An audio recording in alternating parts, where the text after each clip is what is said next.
Are you going to take your resources as a billionaire? Because let's say for instance, right? And this is no diss to Bloomberg. I'm talking about all politicians, and I'm including myself in this too. Okay. You're a billionaire. So if you don't get president, are you not going to do anything? You're a billionaire. Your assets are worth a billionaire. He's not president now. Right. Exactly. Thank you. Thank you, man. You know, like let's think with logic here. You know what I'm saying?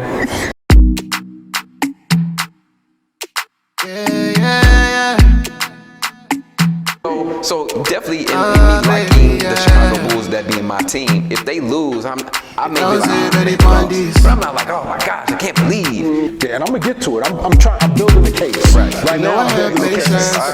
So I'm breaking it down. I'm building up the song. Just want to let you know. I gotta put that out there so you know where it's going. Say if you lay down, I'm not gonna stay down with you. Girl, you got me strung out on your loving, and I'm wanting more. Oh, yeah. Girl, I'm here to stay. Bloomberg's presidential bid. Yes. All right. So, Representative, they call her AOC. I don't even know. Alexandria Ocasio-Cortez. Yes. Yeah. I always get a second name messed up. Yeah. But Andrea Ocasio-Cortez or Ortiz. C-O-R-T-E-Z. Cortez. Yes, Cortez. She is slamming Democrat. You know, a lot of people know of Bloomberg, the mayor of New York. Maybe you do, depending on where you're at and viewing this. If you're, anyway. Yeah, Mayor Bloomberg used to be the mayor of New York before de Blasio is now the current mayor. But he was what, 3 terms? 3 terms. 3 terms, y'all. Not 2, and it's typical 2. Re-election to third one. Ms. Cortez, Democratic, New York. Yep. Representative, is slamming Democratic presidential hopeful Michael Bloomberg response to a leaked audio from his 2015 speech in which he defended the Big Apple's controversial stop and frisk. Okay, Kyle. He remembers that. Oh yeah. She says, will people get their records expunged? Will young people sucked into the spider web of incarceration get their lives back? Unless there is restorative justice, there is no moving on from stop and frisk. Correct. It's just a billionaire trying to cover up authoritarian where he's not acting or delegating. Right, he is. Right. Yeah. And racist policy. So that gives you some insight on what he did as mayor or his actions as mayor. The progressive darling tweeted, they call her progressive darling. Who, Ms. Cortez? Yeah. Okay, Senator Cortez, is it Senator? Okay. I believe so. Okay, council. I believe so. Yeah, we have to check. Yeah, our bad I'm not gonna say anything. Yeah, okay, So Ms. Cortez. Yeah. Thursday morning regarding Bloomberg's apology. All right, so the billionaire, former NYC mayor, could be heard in a leaked audio saying, quote, 95% of murderers, and murder victims fit one MO, modus operandi. You can just take a description, Xerox it, pass it out to all the cops. They are male minorities between the ages of 16 to 25. That's true in New York. That's true in virtually every city. He added. Okay. So that's what Ms. Cortez is saying in reference to the stop and frisk, and this is Mike's specific quote.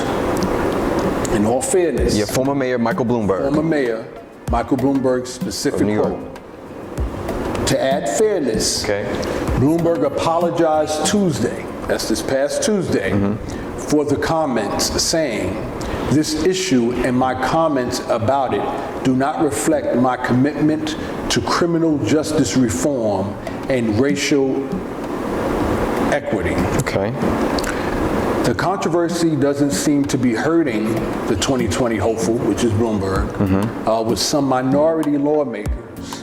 3 members of the Congressional Black Caucus endorsed him on Wednesday in a show of strength for the candidate. My thoughts? This is why I feel it's important that we need to build politicians that represent the black community, like I mentioned in our Facebook Live feed a few weeks ago, in regards to the long-term Whereas we come together, and everyone needs to understand a neighborhood and community are two different things. Whereas we come together to own a series of blocks, thereby building a community to which we own the businesses in that community and the political representation of that community, such as a politician, that we can groom to build up to the point of a senator's office, like Barack Obama, then elect him into office of president, because then we would have a thorough track record on who we have in office who represents our concern, as opposed to putting our trust in a politician, not necessarily saying this is Bloomberg, I'm not saying it, but a politician who can say one thing during election time and then change course completely once elected. Thus, we following the same cycle again of blacks' voice being muted and left out. That's my take on the whole article with regards. Man, that hits a nerve with me, because recently, family, I was reading something. I was talking to my students, and we were talking about Dr. King and the civil rights movement, and the people that work with him, like Andrew Young, James Meredith, Fannie Lou Hamer, Stokely Carmichael. And Stokely Carmichael talked about how, in reference of the voting rights, the discrimination that black folks were facing down in Mississippi and Alabama and other places too, about their voting rights, because their land was being taken away from them. And land is directly tied to politics, because without land, you don't have a place to stay. Therefore, you're not a part of that district or that area to be able to vote. So he talked about how land and politics and voting are tied very closely together. And it makes me think of something that I read briefly with Booker T. Washington, and also another professor, Professor Dr. Gregory Carr out of Howard University, HBCU's holla. He talked about how Booker T. Washington, Booker Taliaferro Washington, talked about how land and politics are connected. W.B. Du Bois and Booker T. Washington had challenges amongst each other. What W.B. Du Bois, going back to this point, W.B. Du Bois was about like the black intellectual education. Let's make the change through industry, but more so the white collar jobs, as far as like, hey, let's be in the industries, let's be the thinkers, let's be the movers, let's be the leaders. Booker T was not saying that that's not cool, that that's good, but he said we also need people that's on the ground building stuff, cultivating stuff, the land and things like that. Right. So a lot of people thought they were opposed to each other. Yeah, in their methods they were, but in power they weren't. Booker T realized, and he knew that if you deal with the land and you deal with the resources of the land, you're dealing with politics. Because those politics help to determine who gets what. And depending on who gets what, depends on where is it at, the land. So if you deal with the land and building on the land and cultivating the land, you're automatically dealing with politics, because those things have to be voted, resources have to be distributed. That deals with politics. Right. So automatically in default, you're dealing with politics. And Booker T knew this. So when people talk about, oh, well, he's just about Negroes being subservient and just talking about building stuff for other people, he was like, no, he's talking about owning the industry. These industries aren't going anywhere.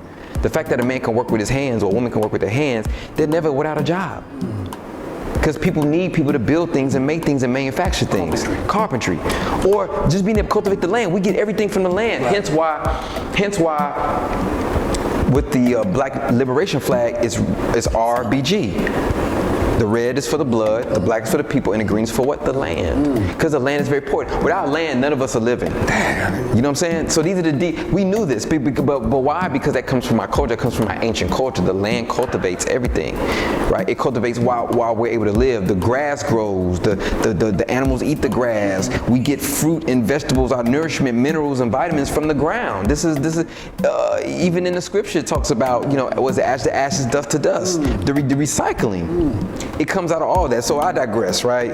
So in reference of voting practices, right? In reference of voting practices, the voting practices are important because when you talked about, I want you to talk briefly about neighborhood versus versus community, because I think you need to restate that issue, neighborhood versus community. So in the book Powernomics by Dr. Claude Anderson, Very powerful book, and he talks about agro-segregation and agroeconomics. Part of that, the groundwork. Agro, you said? Yeah. E-R. Eco. Oh, ecoeconomics. Ecoeconomics. Okay. So what he said, what I learned after I read that book, that I didn't even know, and I know a lot of us don't know either, is that there's this distinct difference between a neighborhood and a community. And what the term is used interchangeably, but it's not interchangeable. They're two different words. They couldn't be any more further apart. A neighborhood is what we have now. We have like growing up, my good example, my family, they moved into an apartment building right here on 250. Okay. 146th Street. Okay. 146th Street. And I had my aunt on the fourth floor, I had my uncle on the 6th floor, I had my aunt on the 5th floor. And then it was like you walk into, and then there was one, like there was the east wing and the west wing, or east side or west side. So on the east side I had, my aunt there, my uncles there, and on the west side, you say there I had my cousins over there. So that's how it was. Yeah. So it's the same thing in the neighborhood. You have one family member that lives in one building in the same block, and then down the block you have another family that lives in this building, and that's how it was. But the thing of it is, that was a neighborhood. We just so happened to occupy the same building, or a couple of buildings in the same block, but we didn't own the stores. In fact, the only stores we owned or represented us, not owned, but the only stores that reflected us, that had black ownership, were the liquor stores on the corner. That was it. We didn't own any of the schools. We didn't have any influence in the school districts in there. We didn't have any influence in the corner grocery stores that were there. We had no influence in the dry cleaners that were there. At that time, it was really laundromats that were there. We had none of that. There was none. All we owned was the liquor store. And what's so funny about the liquor store is something that we drink to comatose ourselves to get through the weekend to handle another week. Right. But it didn't do anything to build us up. It was a bar where they would go in, and y'all know what that is. Yep. That was it. So what we have to reprogram and now start to think is building communities. Now the difference between a neighborhood compared to a community is that in a community, I can still have my family that live in one building at one end of the block, and the other family at the other end of the block, and then we have other people who represent us, non-black, black, non-white, or any other culture, who lives in the same buildings. Exactly. And make it a point. That's how they did in Miami. And that's do that, and then the same thing. Follow the same process in the next block, in the next block, in the next block, to an extent where it's a zone.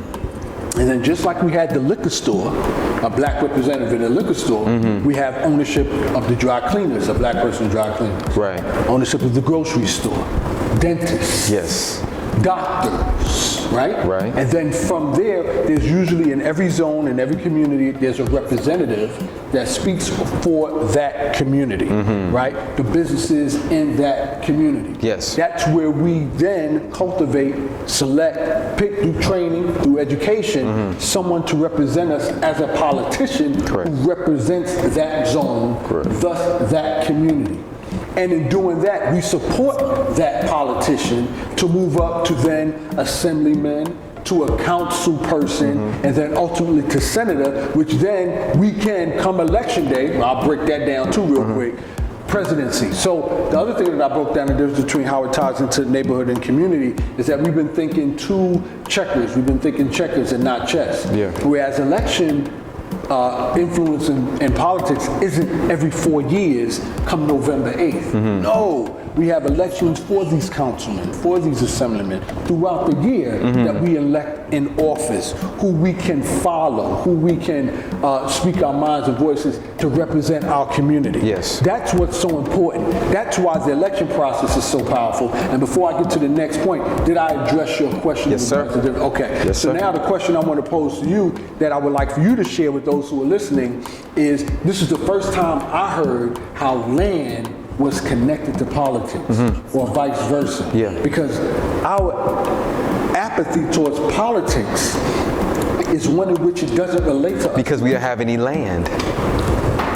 And that's what's so powerful about it. Because we don't own land, we're not connected to truly politics. If you owned a building or if you owned your property, you would be definitely connected to politics because everything revolves around you paying land taxes, you getting certain resources, bills in your name, etc. If you own land and you knew how the land worked to get resources, you would be more connected to politics because out of default. This is how much we've been disconnected from what we should be doing in order to get where we need to go. The black, the red, and the green. The green land, represent land. There you have it. Any take on Bloomberg and his election? What are your thoughts on him? Do you think he would make a good president? Do you think he represents? We all know how you feel about the stop and frisk. Yeah, well, that's the thing. He says he's for prison reform or criminal reform, but what's the plan? You say that, what is your plan? That's the only question I have. What's your plan? You say you for it, and yeah, you got the 3 people in the caucus to side for you to be president. I need to know the plan. You said what you said, so yes, that was wrong what you said. But again, it could be ignorance. We all have been ignorant at one point in time.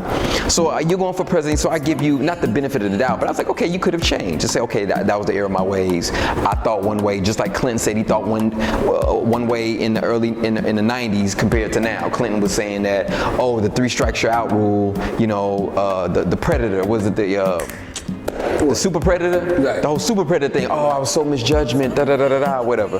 Right. Okay, it happened now. So you've done your damage. Yeah, you've done your damage. You know, but again, at least you recognize that the damage you have done. But then what are you doing to, like Ms. Cortez said, what are you doing to reverse some of that? I could care less about your apology. The apology is part of it. But again, just like if somebody keeps hitting you in your head and keeps apologizing every single time, does that mean you accept the apology? Up to a certain extent, yeah. But after that, where's the action behind it? Where's the intent behind it? I'm trying my best to break that again. But all I'm saying is, what's the plan? That's all I want to know. What's the plan? Okay, if you plan to reform criminal activity, stop and frisk, what is your plan? Because you're not going to just give me, oh, I'm sorry, and then everything will be all right now. Nope.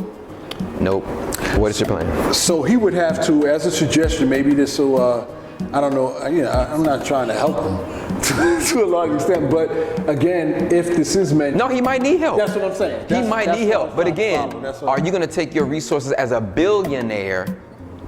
Because let's say for instance, right, and this is no diss to Bloomberg. I'm talking about all politicians, and I'm including myself in this too. Okay. You're a billionaire. So if you don't get president, are you not going to do anything? You're a billionaire. Your assets are worth $1 billion. He's not president now. Right. Thank you. Thank you, man. You know, like let's think with logic here. You know what I'm saying? So, I'm just saying. I'm not saying anything, fam. I'm just saying think. Use your brain. Let's use our brain collectively. So a step in a good direction will be somewhere along the lines like Ms. Cortez, a politician, says, will these youth, people who have been wrongly incarcerated through the stop and frisk, will they get their records expunged? Correct. Is that, that's something that, he should include or incorporate in his plan, if he has a plan already, yes, and let it be known. Young people who were, as she said, sucked in the spider web of incarceration, will they get their lives back? What kind of legislation are you going to put in place, or resources you're going to put in place to help these young people get their lives back? What type of restorative justice, that are you going to do or incorporate in your plan to coincide with your whole, equity, plan, whatever the case that you was talking about? Yeah, there's an article, real brief. There's an article on the brother Khalif Browder. Right. Khalif Browder. I saw that. Because of stop and frisk, he ended up because of the policies dealing with incarcerating young black men, criminalizing young black men and black men in general, and black women, young black women young black women and black women in general, criminalizing them. He committed suicide. So we lost a life, and there's many others that I'm sure that we haven't heard of. He was just one of the celebrated that we took note of. But the many other men and women who have been criminalized because of stop and frisk and have harmed themselves or harmed other people because of the psychological damaging effects of that. Are you gonna get their lives back? So what are you doing? What are you doing? And we're not. We're done. We've been done with the promises. What's the plan? Very good. Thank you, family, for allowing us to share with you our conversation, our information, our knowledge, for whatever it's worth. We hope it's worth platinum and gold, right? Not 2 cents. But again, we're looking to get 1,000 subscribers, family, 1,000 subscribers by June, right? So we need your support on that. So share, subscribe down below, right? Down below. Do that. We need your support on this to keep going, right? And there's some topics that you want us to touch on, let us know. Let us know. Again, this isn't just a conversation just with myself and Coyote and whomever we bring in. It's for everybody. So take the time, subscribe, share with your friends. If you think this video, any part of this video has any value to you, share with your friends, subscribe, like, and we appreciate your love and support. Thank you. What I also want to emphasize, Kyle already mentioned, but please add some comments. I'm sure there's some things we touched on that you may not agree with. So having said that, I'm sure there's some things that you agree with what we talked about here, some of the things that you don't agree with. Please add those in the comments because you'll be surprised how we will address them. We'll bring it here and we'll have a comment on it, and it'll be worth, I believe, engagement. The subscribers, definitely. We want to, just let y'all know that we're in tune with you. We want to know how in tune we are. Maybe we're on track, maybe we're off track. But what we want to do is we not only want to inform the community, but we want to also provide you with tangible steps. And the only way we can make sure they're effective is if you engage with us by commenting in the comments field that, below, so that way we can do our research thoroughly to give you those accurate steps to help uplift and build the community and inspire the community. So on that note, thank you very much. Take care. We'll talk to you later. Peace. Peace. Yeah. Baby, yeah. You know, say ready on this. You know I have patience.